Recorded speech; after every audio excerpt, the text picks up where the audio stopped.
paychecks to federal law enforcement officers as well, similar to what the president ordered over the weekend for active duty military. But there's still a lot of gray on how this is going to work and whether it's in fact legal for the president to get that pay to the troops using unobligated funds, as they said, from the last fiscal year. Here's Speaker Johnson speaking to this end earlier today.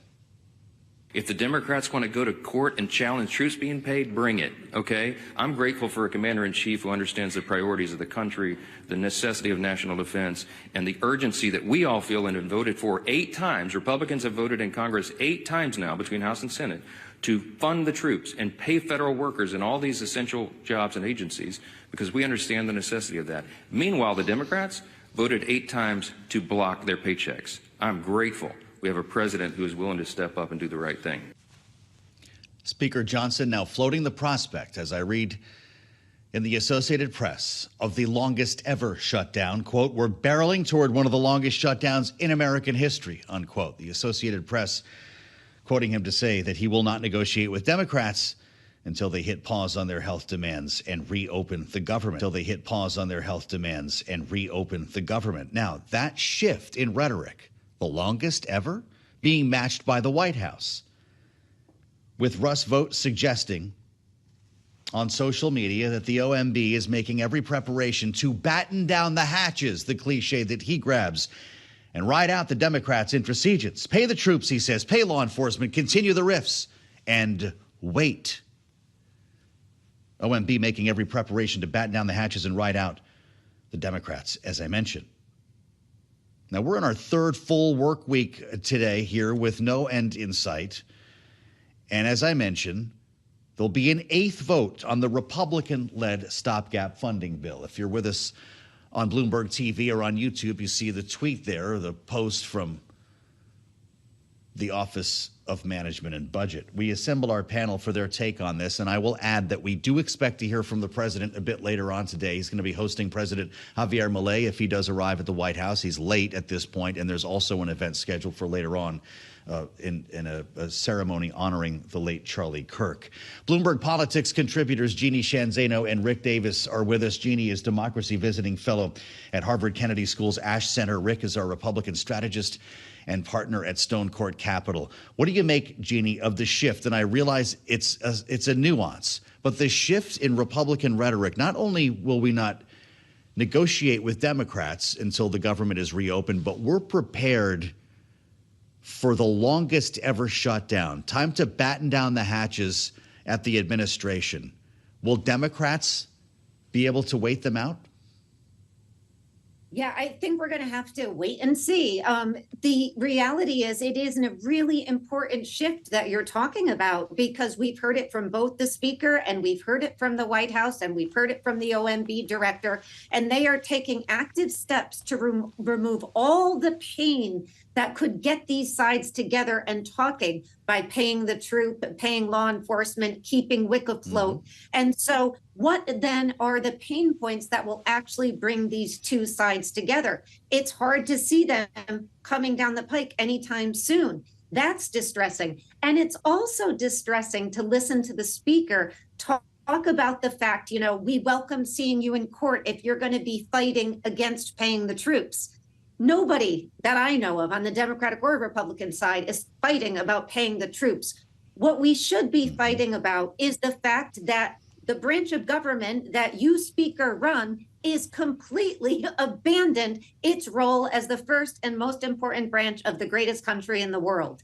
That is something worth fighting for. This money that we give in taxes goes to the first branch. They are the ones responsible for the power of the purse, as Alexander Hamilton liked to say, and they are the ones that allocate the funds. So that is where we should be focusing our attention. Yes, pay the troops, but Speaker Johnson, get your branch of government open, for gosh sakes. Well, I think that remains a strategy, too, to keep the House out of session, even though there are a lot of lawmakers still walking around town. We'll be joined by one on the late edition of Balance of Power. But you mentioned WIC, Jeannie. I'm glad you said that, because this is the other way that the White House is preparing for the long term, the long haul, and as Jeannie said, removing a pain point while we're at it. The administration ensuring the Special Supplemental Nutrition Program for Women, Infants, and Children, known as WIC, will continue to operate for the foreseeable future. Rick Davis, what do you make of this strategy? Taking pressure points, pain points off the calendar and daring Democrats to go long.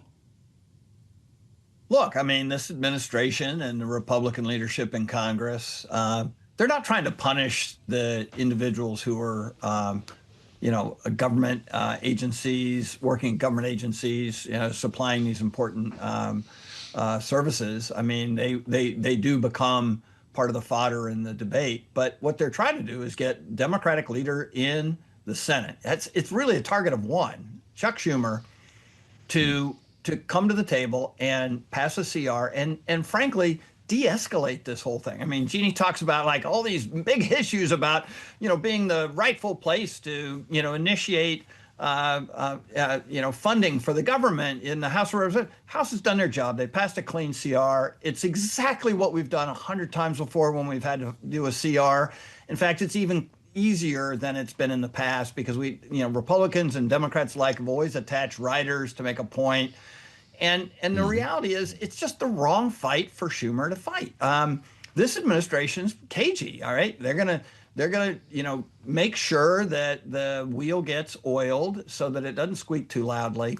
They can't afford the one thing that could really upset the apple cart are TSA people not showing up for jobs, saying that they're sick, walkouts by air traffic controllers. We've seen already Austin's airport shut down because they didn't have enough air traffic controllers. I mean, those kinds of things are unavoidable. There's nothing the administration can do to patch that together. But they're not trying to make the military suffer. They're not trying to make law enforcement suffer. They don't want the WIC program to go out of business. And so they're using extraordinary measures to try and make sure that doesn't happen while we wait around for Chuck Schumer to realize that $1 trillion of additional spending is not going to happen. Jeannie, the CDC has now rescinded the majority of its layoffs that were announced on Friday. Remembering Russ Vogt went forward with about 4,000 RIFs. At least we heard the number 4,000. It's really hard to know if 4,000 people, in fact, were contacted and dismissed. The CDC says they were errors, had to rehire people. The Administration for Strategic Preparedness and Response, however, is still seriously affected. According to the Washington Post, the AP says layoffs decimated the education department. Offices hit by reductions in force this weekend include those that oversee civil rights, grant funding, and special education. Are Democrats sure they want to keep doing this? So far, they are sticking with it. We have a president who has just come back from the Middle East, where he has prided himself on being the great deal maker, and that he did make a great deal over there. At least so far, we have a ceasefire. He should be able to use those skills at home. And instead today, what is he doing? He is greeting his dear friend, the president of Argentina, so the United States can give $20 billion of taxpayer money to Argentina.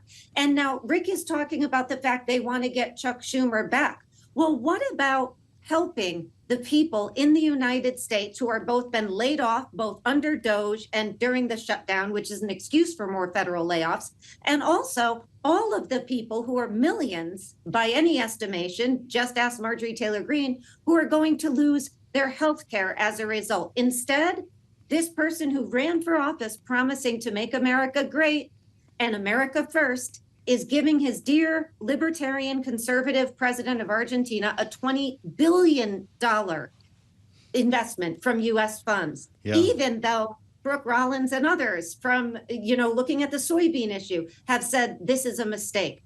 And so I'm not sure this is about, wanting to pay the troops. I don't know anybody in the Democratic side who doesn't want to pay the troops or keep WIC going, but we should be investing in the American people. The government should be open and they should be doing the work they have to do. Well, I'll bite on this because I've certainly heard this from a number of Democrats. And Rick, I don't know your thoughts on the optics here. The president with a $20 billion bailout contingent upon the election result in Argentina. I'm using the word bailout because that's what the Smart Analysis has called this. How do you justify writing a check like that with the government closed, SNAP benefits set to run out? Yeah, it's a bailout. If it looks like a duck and it waddles like a duck, it's a duck. Okay. And so this is counter programming like none I've ever seen, right? You're trying to talk about how you're tightening your belt and you're using taxpayer funds to, do this kind of stuff. $20 billion will pay those military guys for another month and a half. So there's no rational explanation as to why this administration is taking this time to bail out Argentina. It's never worked in the past. It's not going to work this time. I get that, Secretary Bessent has friends who are involved in the economy there, and, they want to see Milei get reelected, and that's coming up. And, he just got waxed in the Buenos Aires province by the Peronistas. So, bad counter programming. Bad counter programming, says Republican Rick Davis. Of course, Democrat Jeannie Shanzano with great analysis as well. Many thanks to both of you for our panel. When President Milei arrives, he's a bit late. We'll bring it to the White House. That's all I